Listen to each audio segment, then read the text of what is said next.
What's up, guys? Welcome back to the channel. Today we're going to talk about the Denafrips Hestia preamplifier. Now, we all know Denafrips makes awesome DACs. I've reviewed the Aries 2, the Pontus 2, the Venus 2. I've given them rave reviews. I love them. I personally own an Aries 2, and it's my normal DAC that I use. So when Vinshine Audio reached out and was like, hey, do you want to check out the preamp? I said, hell yeah, let's do this. Now, I was super busy at the time, and I told them, hey guys, if you send this thing over, it's going to be months until I have a review out. And they were like, hey, that's no problem. And that turned out super cool because it allowed me to actually spend a lot of time with this unit. So we'll do this review the same way we generally do. I'll throw the main specs on screen so you guys can check that out. I'll tell you about some standout features, what the unit sounds like. We'll do some comparisons, and then we'll wrap it up. So first standout feature to me is going to be the volume control. This is going to be relay stepped attenuation. So as you turn the dial, it makes this tactile sound that I find so satisfying. And whether you turn it by hand, right, it's just amazing, or with the included remote control, that's quite beefy. I love that. And by the way, Denafrips, such a big remote for a purist preamp. I was expecting this to be smaller, but it is aluminum, and this could hurt someone, guys. Anyhow, I digress. Enough about talking about remote controls as if they were weapons. So I love the volume control on this. You get 3 inputs, you get 2 outputs and that's going to allow you to run a stereo power amplifier or mono power amplifiers and dual subwoofers at the same time. So I super appreciate that. Another standout feature is going to be the build quality. You know, being a Denafrips product, we've already learned when we reviewed the Pontus 2 and the Venus 2, their build quality is just on another level, especially for this price category. This unit's around $1,000. Usually you're not finding build quality like this until you're well over $5,000. Guys, even sometimes at $5,000, you're not seeing build quality like this as far as casework goes. Last standout feature, in my opinion, is going to be the form factor. It's small, it's cute, and I like that. It is quite heavy, which is surprising because of how small it is, but it's got heft to it, and it's going to be the perfect form factor to match up with something like the Pontus 2 DAC or this unit's matching power amp. I forget the name, I'll throw it on screen. So what does it sound like? Because, you know, hey, at the end of the day, I've told you the standout features and stuff and amazing casework and stuff, but if it doesn't sound any good, who cares, right? So look, the unit sounds fantastic. But before I break down the treble, mid-range, and bass, I do want to mention something for those of you that may not be clear.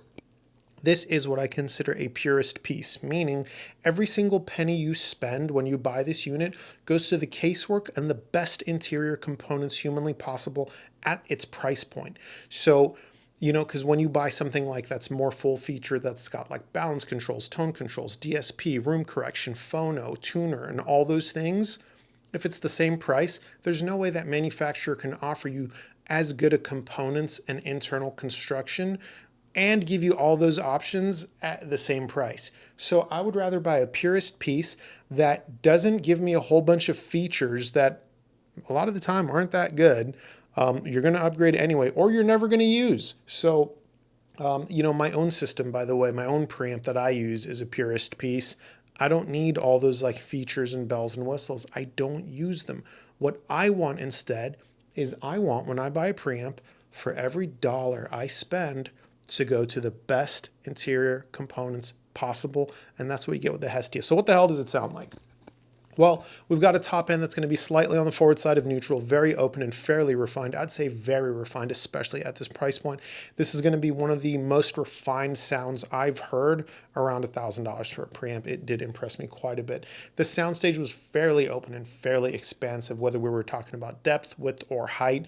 I didn't have any complaints with the staging. Imaging was razor sharp and very good, as you would expect from Denafrips.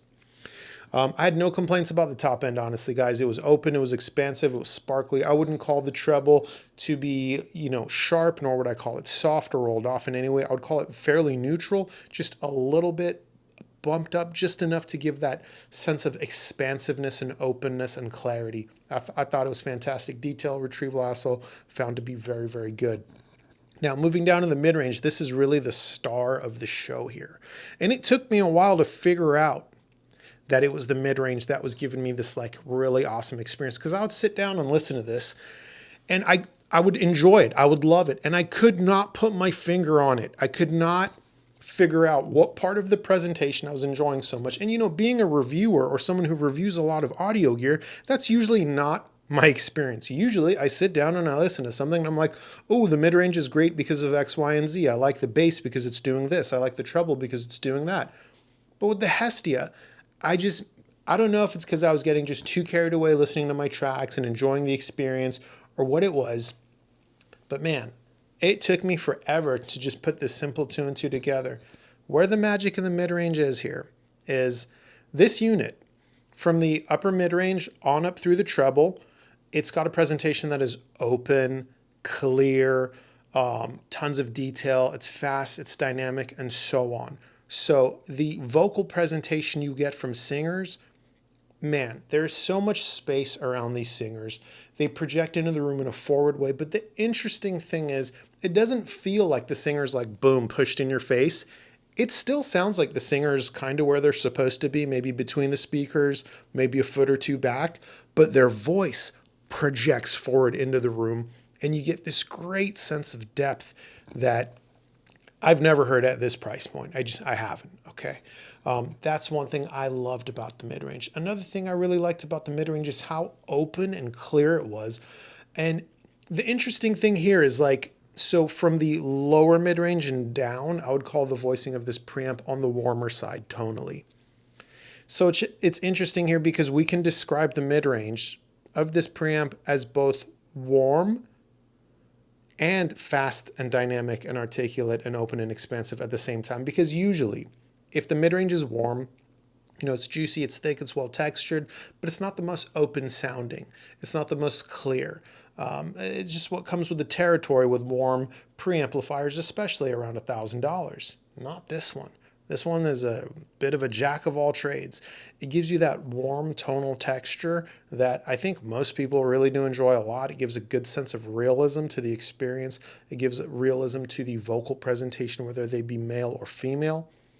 But you don't lose that open and engaging sound that cooler leaning preamps have. So basically, I'm rambling, so let me keep this brief here, guys. Mid-range, open, expansive, a little bit warm tonally, rich, well textured, and incredibly good vocal presentation and performance with a huge sense of realism.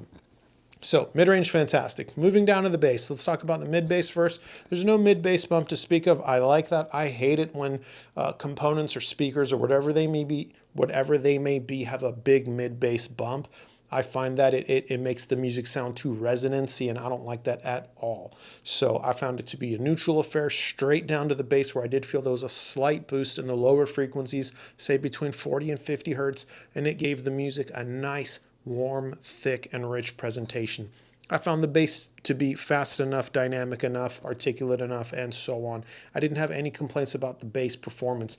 The interesting thing here is the bass being thicker is one of the first things I noticed compared to my own preamp because, I use subwoofers almost always, right? Except when I'm reviewing speakers, then I'll try to put a few hours on the speakers without any subwoofers at all to get a bass line. And when I first set up this Denafrips Hestia preamplifier, I had a pair of subwoofers connected. I think it was the Rel T7X. And I set up the Hestia, and then, dude, the bass was like too hot. I had to turn down each subwoofer 2 clicks. And that's when I realized, I'm like, oh, this preamplifier gives like some heft. So I disconnected the subwoofers and I started A-Bing this preamplifier versus my preamplifier to see the difference with the bass. And I was like, oh yeah, for sure. This is going to be like warmer, thicker, juicier, meatier in the bass region. And it was great. So if you've got a pair of speakers and you're looking for a good preamp power amp combo for them, I would definitely consider the Hestia as your preamp, especially if they're bookshelf speakers, because hell, who doesn't like more bass, right? Now, this all sounds great, but how does it compare to other stuff? This is where it gets interesting, guys. You guys know I mostly review speakers and subwoofers. Now, it's not to say I haven't heard preamps and stuff like that, but I don't have as many data points as I would with, say, a subwoofer. But I can compare it to some stuff. Let's start with my own reference preamplifier first. I use the Kinky Studio EXP7. That is twice the price of this Denafrips. So, I find that my Kinky Studio EXP7 gives me a little bit of finer control over the volume. And the volume adjusts on the Kinky Studio, I think, in quarter dB increments. Some people may feel it is too fine-grained control, but I like that. I feel I get just a little bit of better low volume dynamics out of the Kinky EXP7. Again, it is twice the price. And I find the top end to be, it's not as open and expansive actually as the Denafrips, but it is just a little bit more refined. So, if you push it to something like 2.5, 3 hour listening sessions, you're just not going to run into fatigue. Well, I would say you wouldn't run into fatigue with either one really. So that's the major difference. Also, the Kinky Studio EXP7 mid-range is going to lean more on the cooler side of things. Still very open, still very expansive. It's still going to have great voices and like vocal clarity. However, I don't like it when something cheaper outperforms something more expensive because it goes against my ideology. But in this one area, the way voice is projected, the Denafrips Hestia preamp I did find to be a step up compared to my double the price Kinky Studio EXP7. Now, just to be clear, I love my Kinky preamp and I think it is absolutely fantastic and one of the best preamps you could buy for $2,000. But what the Denafrips could do for half the price, especially with voices, it just blew me away. Because with the Kinky Studio, it's more like, the singers, in between the speakers, the voices are projecting in a forward way. You got good space, good clarity. It's impressive and it's great. The Denafrips Hestia does that, and it does it a little bit better for half the money, so I couldn't help but be impressed there. Moving down to the bass, the Kinky Studio preamp is fairly neutral with its bass. It's not boosted, juicy, or fat in any way, whereas the Denafrips is, so that's just different taste there. I would say both are absolutely fantastic. If you could swing double the money for the Kinky, it is fantastic. I love what it could do, especially at lower volumes. But if you can't, at half the price, the Denafrips Hestia has got to be one of the best preamplifiers I've heard. Let's talk about cheaper stuff real quick. Something like the Emotiva TA1 or Iota VX SA3, because you could use those as preamps. Hell, Emotiva actually makes a preamp version of the TA1 called the PT1. Now, these are about half the price of the Hestia. These are like $500 preamps, right? The difference is worlds apart. Those are great preamps for the money. You're getting a lot of features. I think the Emotiva has like a built-in tuner. It's got tone controls, balance control, and some other features, right? And that's going to be really cool. But the sound quality, the Hestia, it's on another level. And what I would say is, if you've only got like $500 or so for a preamp and you're looking at the Emotiva PT1 or TA1 or the Iota VX SA3, those are great options in that price category. They can't come close, though, to competing with the Hestia. And that's no surprise. The Hestia is more expensive and that you need to add your power amplifier too still, right? So the Hestia is going to have just a better everything, better treble, more refinement, more open, more clear, better detail retrieval without being fatiguing, better mid-range than, all of those options with just more clarity in the mid-range, more dialogue intelligibility, vocal clarity, projection, soundstage imaging, better bass control, juicier, thicker, more detailed, and so on. Just any descriptor you want to use to describe sound, the Hestia is going to be a lot better than the preamplifier sections of the Iota VX SA3 or Emotiva TA1. So that about wraps up the comparisons because, well, I haven't had a bunch of preamplifiers in here. So I enjoyed my time with this bad boy. If I didn't already mention it, I did use it with my Kinky Studio monoblocks, the EXB7s. I do have the Crown XLS here. And I was going to pull that thing out, but I took one look at it and I was like, this thing's way too ugly. I'm not going to set this thing up in my listening room.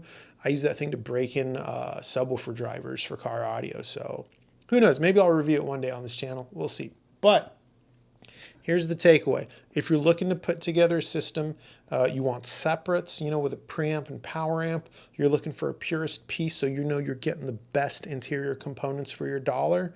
I strongly recommend you check out the Denafrips Hestia. It's impressed the hell out of me, and I'm a big old snob. If you guys got any questions, this YouTube channel does have a free Discord server. You can also ask your questions in the YouTube comments below. If your questions involve your room and things like that, you try to mention that context, right? It's kind of annoying sometimes when you guys just say, like, oh, I want to buy this, and then you like ask this like weird question that doesn't make sense without more context. Don't do that. Like sometimes I'll get people that they'll like be like this or that, and I'm like, yeah, I don't know how to answer that. Yeah, I think about this about wraps up this video, guys. Until next time, later.